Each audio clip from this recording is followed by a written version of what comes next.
I'm curious, why Malaysia? Dad, Mom, you can put me anywhere, but I don't want to study in Indo. I know, but I've never been to Malaysia. So you But I don't want to study in Indo, to be honest. Underestimate jauh-jauh ke UK, kenapa turun lagi ke Malaysia? Bukan nggak kalah jauh, menang. Oh, menang ya. Kalau untuk urusan satu itu saya pikir menang. Itu loh masalahnya, kita tuh kayak ngakunya merdeka gitu loh. Cuman kok kita tuh masih terjajah secara pemikiran.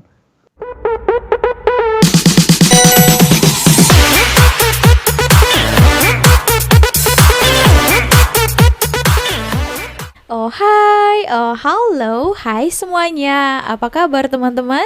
Jumpa lagi bersama Sari di channel ini. Saya doakan dimanapun kita berada, diberikan kesehatan, dipermudahkan, dilancarkan segala urusannya. Amin.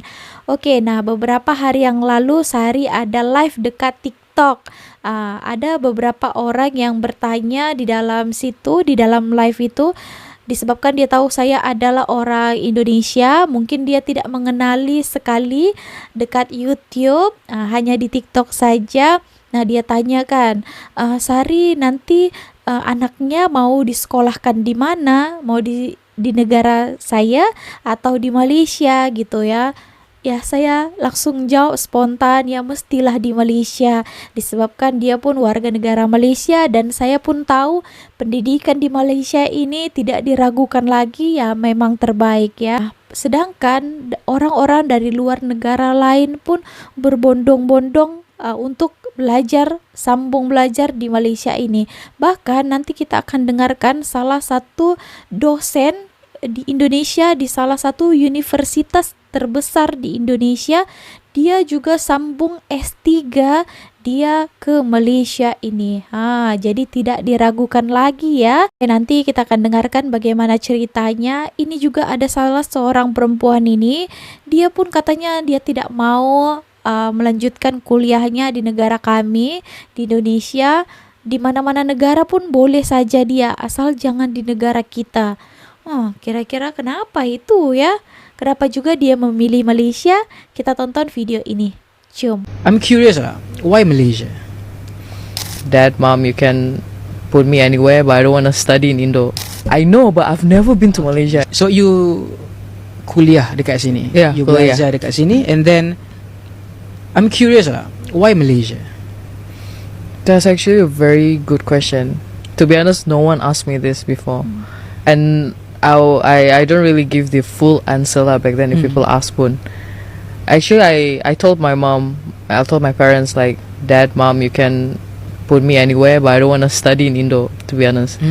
So back then we had a list of countries like US, Europe, German, and then suddenly my mom came up with this idea, why don't you go to Malaysia? And I was like, what is Malaysia? I've never been there. Okay. Before, I've never been to Malaysia. You never been, and you know? I know, but I've never been to Malaysia. And then my mom will like, hey, why tak coba Malaysia aja? It's quite near, and then the culture is the same. And if there's an emergency, kan boleh terus flight. Dia terus sampai. And I was like, okay. Then I just applied to UPM. Then I got it. Nah gitu ya, banyak juga kisah-kisah macam itu. Orang tua takut kan mengizinkan anaknya keluar negara melanjutkan studi dia. Lepas banyak yang mengizinkan kalau dekat-dekat ke Malaysia kan. Dan Malaysia pun budayanya hampir kurang lebih sama. Kita masih makan nasi, sambal-sambal, budayanya hampir sama. Dan kalau kenapa-napa ya dekat saja. Tapi kalau misalnya pergi Europe kan, macam jauh sangat, budayanya pun memang sudah yang berbeza sekali kan.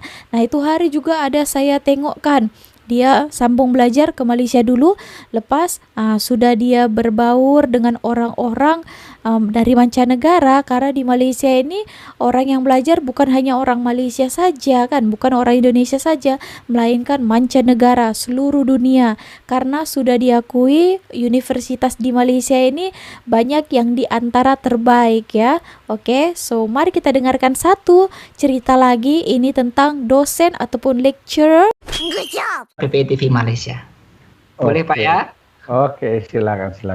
Ya, jadi nama saya Fajri Matahati Muhammadin.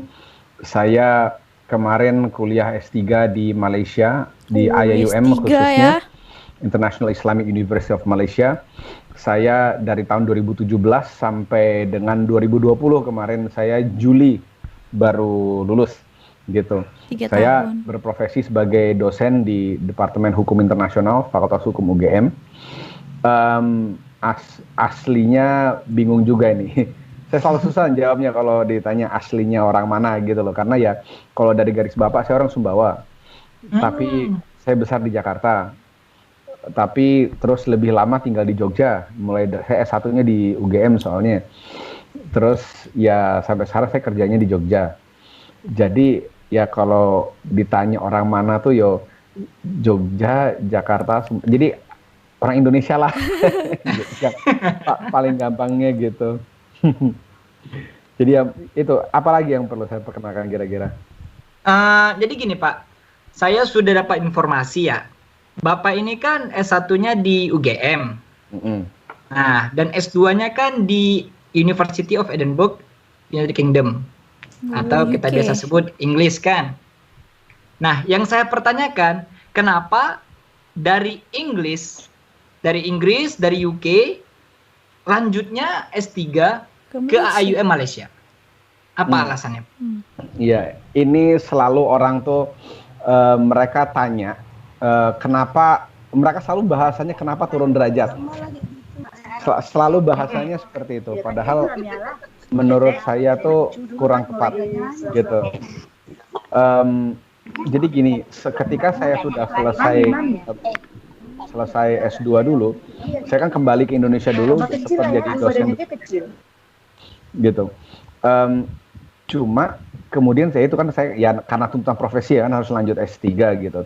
Jadi ada pilihan waktu itu. Dan ada beberapa pertimbangan. Pertama ya saya malas lanjut di Indonesia lagi. Gitu.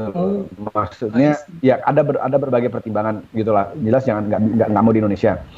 Nah, terus kedua, ya apakah saya mau di UK lagi? Nah, karena kalau waktu di UK itu saya ketemu ya channel juga gitu loh untuk lanjut. Kemudian saya kan dari Fakultas Hukum sebenarnya. Nah, bidang yang saya minati ini adalah kajian komparatif, hukum internasional dan fikih gitu loh. Nah, akhirnya saya tuh akhirnya memikirkan dua tempat. Satu di Edinburgh lagi lanjut, tapi di School of Divinity-nya gitu loh. School of Divinity, Fakultas Teologinya. Nah, itu sudah ada yang mau jadi pembimbing S3. Jadi kalau S3 itu yang paling primer kita cari, salah satu yang paling utama itu adalah kita harus punya ide riset dulu, ide riset yang spesifik, dan ya kita cari orang yang bisa membimbing kita di bidang itu. Nah, ada yang udah mau, jadi ya ada yang jalurnya itu kita daftar kampus dulu baru cari pembimbing, tapi ada juga yang jalurnya itu cari pembimbing dulu, kalau udah oke, silakan daftar kampusnya, gitu loh. Ada yang kayak gitu caranya. Nah, terus saya udah dapat gitu loh yang mau bimbing saya di Edinburgh, sudah dapat, gitu loh. Tapi kenapa Malaysia ya? Cuma kemudian ada hal lain yang terjadi gitu loh, yaitu karena gini loh, ini mungkin nanti akan, kalau misalnya nanti saya berbagi, nanti mungkin saya bagi lebih detail ya. Cuman kan orang itu ya salah kalau dipikir belajar itu cuma pas kuliah dan cuma dalam kuliah. Itu sangat keliru, sangat keliru gitu loh. Dan dari saya jadi dosen bukan hanya ngajar, saya belajar gitu loh. Dan kemudian saya ketemu dengan pemikiran Islam, Dr. Adian Husaini, Dr. Syamsuddin Arif, teman-teman insist lah gitu. Lalu saya pikir mereka tuh dari mana sih, genealogi keilmuannya? Dari Malaysia gitu loh. Jadi kemudian pertimbangan akhirnya Malaysia atau UK gitu loh. Kemudian ya itu Ada kan dua ya? IIUM gitu lah. Dan di IIUM ternyata ada seorang pakar, profesor yang bidangnya itu ya memang bidangnya yang pengen saya teliti, gitu loh. Akhirnya pilihan antara dua itu, ya ada beberapa yang saya pertimbangkan. Pertama, masa saya mau belajar ilmu syariat dari orang yang nggak percaya, gitu loh. Ya, Udah Iya, ke sana kalau ya. kita mau bicara tentang kan objektif, nah itu bisa kita perdebatkan lagi. Oke. Apa sih makna objektif? Tapi itu ceritanya lain lah, gitu loh. Itu satu.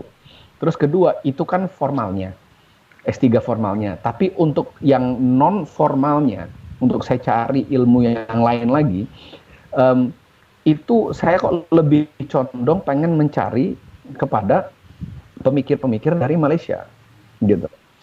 Jadi akhirnya yang saya kejar itu, dan kebetulan yang profesor yang saya bilang bidangnya cocok dengan saya itu, sebenarnya ada dua, gitu loh. Satu dari IAUM, satu dari UM, University Malaya. Dua-duanya yang nerima saya, alhamdulillah. Gitu. Cuman akhirnya ya berat juga, gitu. UM kan peringkatnya nomor 1 di Malaysia ya, gitu. Yeah. Dan ini kan IAUM. Tapi saya pertimbangkan dari satu lingkungan, kira-kira lingkungan seperti apa yang kondusif menurut saya, dan kedua juga ya yang pakarnya yang lebih mendekati bidang saya itu ya yang di IUM, gitu. Makanya ingat peringkat itu bukan segala-galanya. Iya. Jadi, Sesuai gitu. ya, yang sesuai. Makanya by the way saya ditanya kenapa nggak daftar Oxford, saya tuh bukannya nggak berani itu apa gitu loh. Emang yang saya cari nggak ada di sana, gitu loh. Nah, makanya akhirnya ya jadilah IAUM yang saya pilih, gitu loh. Jadi kira-kira seperti itu Mas ceritanya. Oh, jadi ada alasan tersendiri lah gitu, Pak ya. Kenapa S3-nya di Malaysia gitu ya kan? Iya. Nah, biasanya kan ya seperti kita tahu lah, orang kan pasti underestimate jauh-jauh ke UK, kenapa turun lagi ke Malaysia? Padahal kualitinya nggak kalah jauh begitu, Pak ya. Bukan nggak kalah jauh, menang. Oh, menang ya. Kalau untuk urusan satu itu saya pikir menang. Itu loh masalahnya kita tuh kayak ngakunya merdeka gitu loh. Cuman kok kita tuh masih terjajah secara pemikiran, seakan-akan kita tuh menderita inferiority complex. Gitu loh. Seakan kalau misalnya bule wah lebih keren gitu loh. Iya. Padahal yang enggak juga. Padahal tak gitu mesti loh. ya. Enggak Oke, juga. paham. Wow. Gitu loh.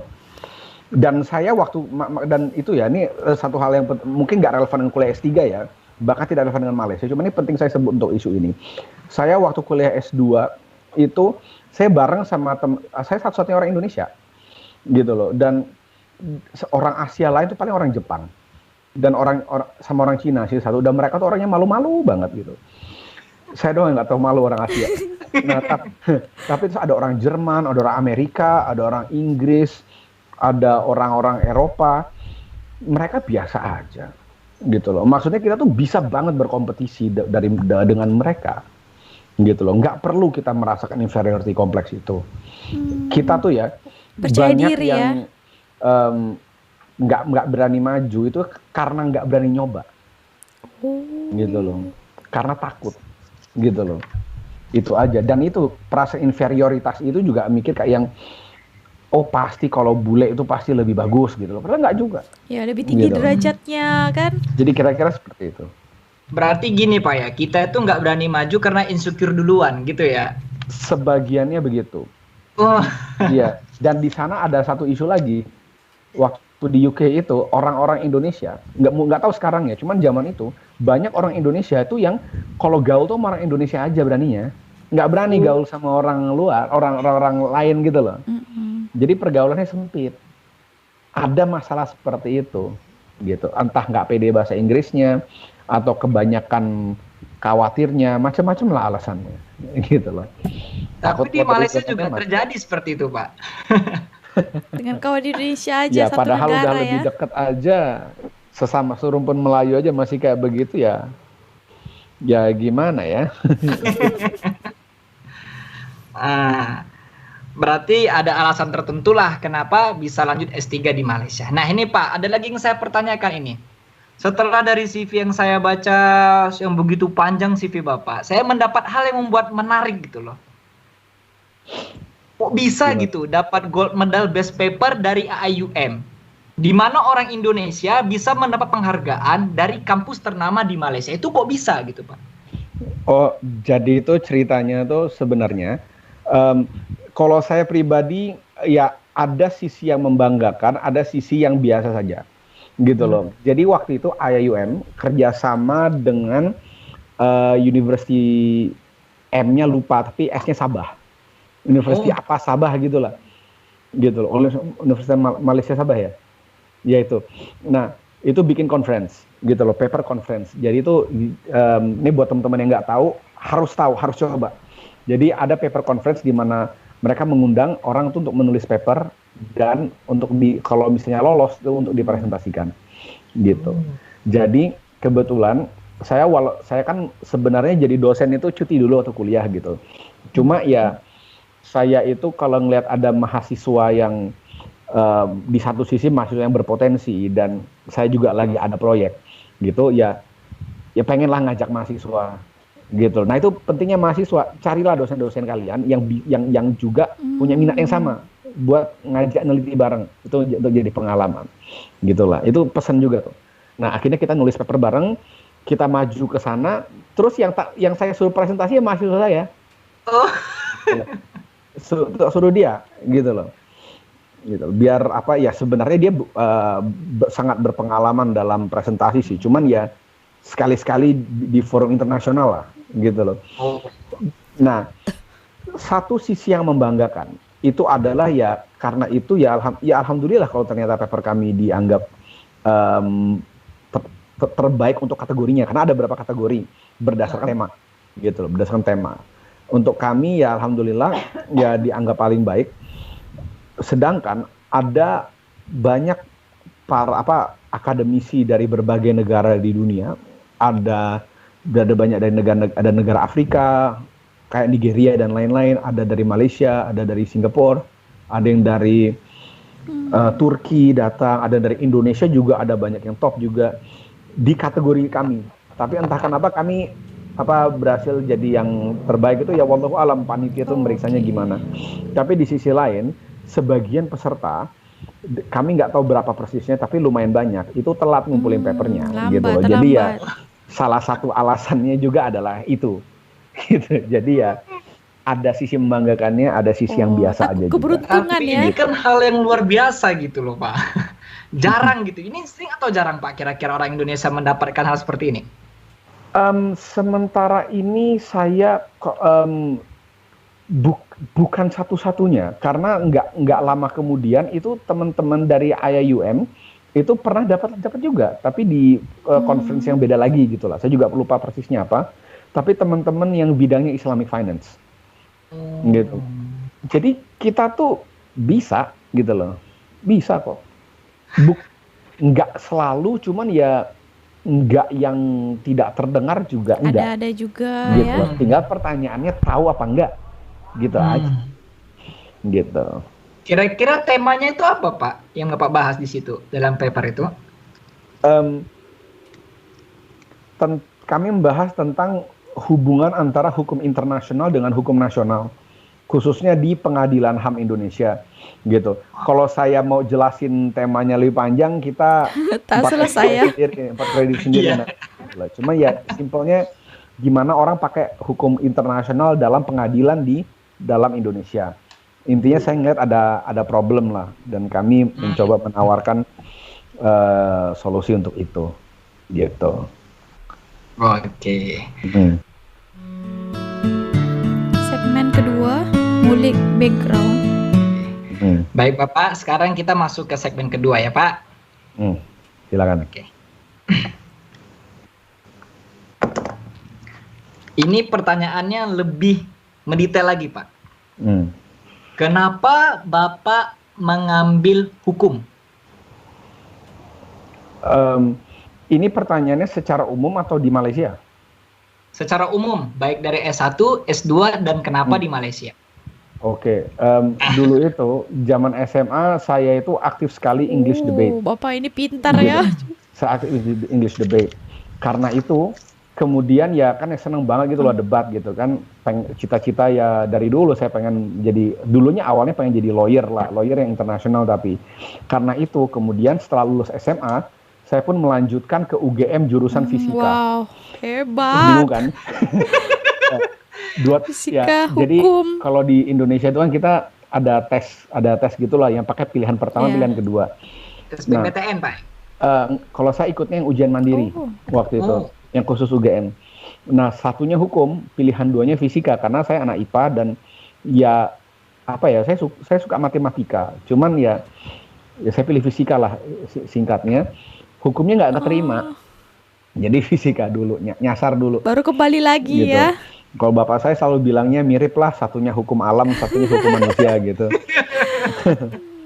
Nah, makanya saya jadi tertantang sekarang, akhirnya ya ada yang lebih tinggi daripada hukum alam, yaitu apa yang hukum alam tuh bergantungnya sama Iya, siapa? Ya betul. hukumnya Allah. Makanya saya sekarang banyak di hukum Islam, gitu.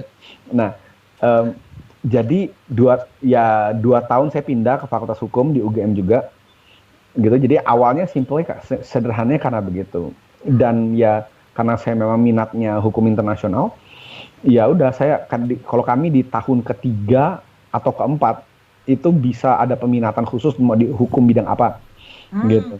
Ya itu terus saya ambilnya hukum internasional. Ya kemudian ya karena itu ya S2-nya saya juga kalau di Edinburgh University itu dia memang ada jurusan khusus S2 hukum internasional. Jadi ya saya ambil itu, gitu. Dan ya kemudian ketika saya S3 itu kan ya ada yang bilang nyebrang, ada yang bilang ya kombinasi lah gitu loh. Karena saya ngambil hukum internasional, hukum Islam itu juga ini ya hukum internasional Islam siap gitu loh, khususnya tentang jihad. Dan itu nggak jauh-jauh amat karena kajian tentang hukum perang internasional dan hukum Islam itu kuat banget gitu loh.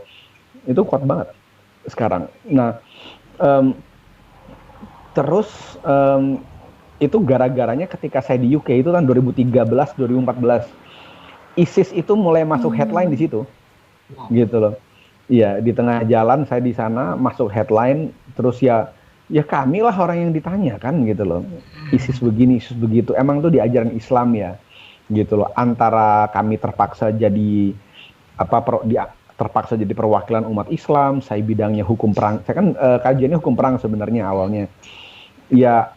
Ya memang ya dalam tanda kutip ya sudah sunatullahnya lah saya kemudian mengkaji hukum perang dalam Islam, gitu loh. Ya itulah tesis S2 saya tentang itu akhirnya. Wow. Dan ya itu saya lanjutkan terus, gitu loh. Saya lanjutkan terus dan di situ jadinya hukum perang kan nggak jauh dengan hukum HAM.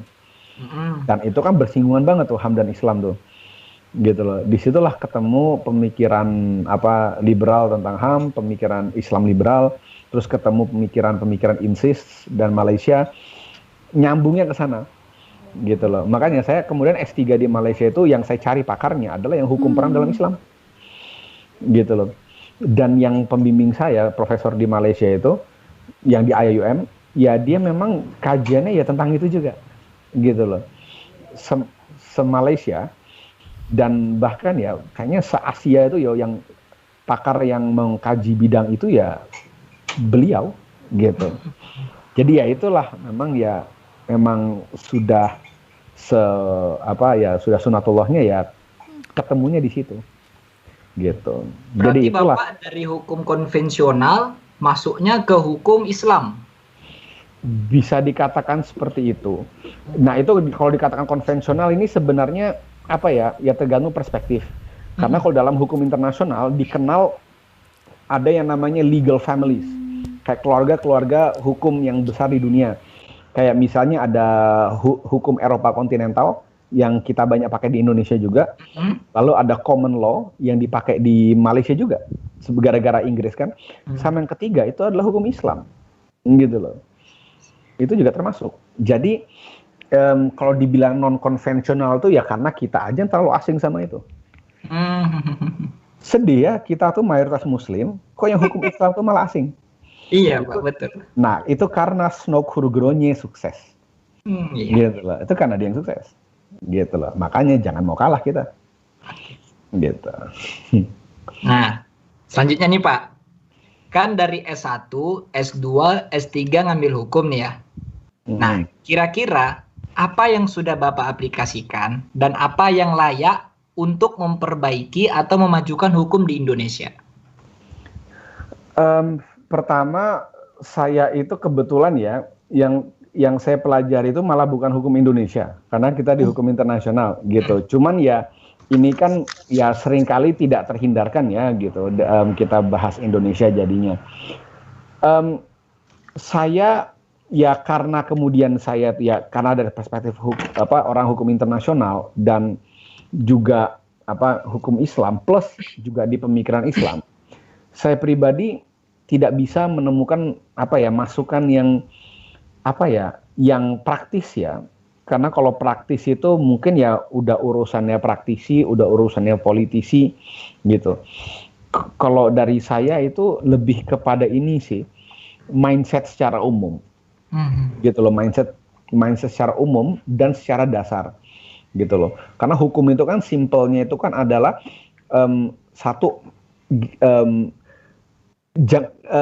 dia cuma satu aspek gitu loh dalam kehidupan. Gitu kan. Jadi kita harus ngelihat gambar besarnya dulu, lalu kita ngelihat dari gambaran besarnya itu apa yang mau kita buat. Misalnya kita mengatur masyarakat. Nah, kita mau masyarakat seperti apa sih? Gitu loh. Lalu masyarakat isinya manusia. Manusia itu mau manusia yang seperti apa sih? Itu yang kita pikir dulu.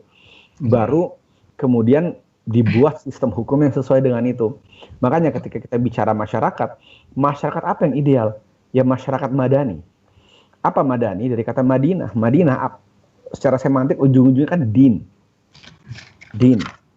Inna dina indallahil Islam. Gitu loh. Itu kalau saya. Lalu kemudian manusia juga.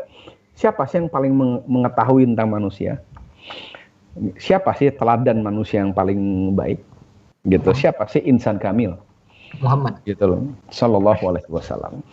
Jadi kita bangunnya dari sana. Tapi ya makanya kita nggak bisa langsung, ya bukan nggak bisa ya, cuman ya susah gitu loh kalau mau langsung mikir hukumnya mau diubah kayak apa gitu loh. Karena akarnya itu dari konsep manusia dan konsep masyarakat gitu loh. Itu dulu dibenahin, nanti yang lain tuh nyusul nanti. Yang lain itu nyusul gitu loh. Walaupun bukan yang nggak bisa kita usahakan sedikit-sedikit ya, kayak misalnya sekarang kan lagi ada draft RUU tentang pelarangan miras misalnya. Upayanya bagus sih, walaupun kan rancangan undang-undang itu kan sebelumnya dibuat dengan dasar naskah akademik. Saya apresiasi upaya itu, menurut saya penting, tapi yang bikin naskah akademik itu kayaknya pengen saya garuk orangnya gitu loh, karena jelek banget naskah akademiknya itu. Gitu loh. Ada banyak kajian yang ilmiah betulan. Ini dia ngutip dari blog, dari mana, kan pusing nggak ya? Gitu. Ya tapi ya yang perintil-perintil gitu ya oke lah kita support, kita apresiasi. Tapi kalau mau perubahan yang mengubah dengan baik itu ya harus bermula dari yang tadi saya bilang, gitu loh. Perubahan mindset atau kalau bahasanya teman-teman Malaysia itu merombak world view, gitu loh. Pandangan alam kita. Ya itu sih. Yang lain nyusul. Oke. Berarti ngelihat dari sisi manusianya dan wilayahnya begitu Pak ya. Dan masyarakatnya. Masyarakatnya seperti itu. Iya. Nongkrongnya di mana gitu? Itu pertanyaan. Thanks for watching. If you enjoy playing with us, be sure to subscribe to our channel.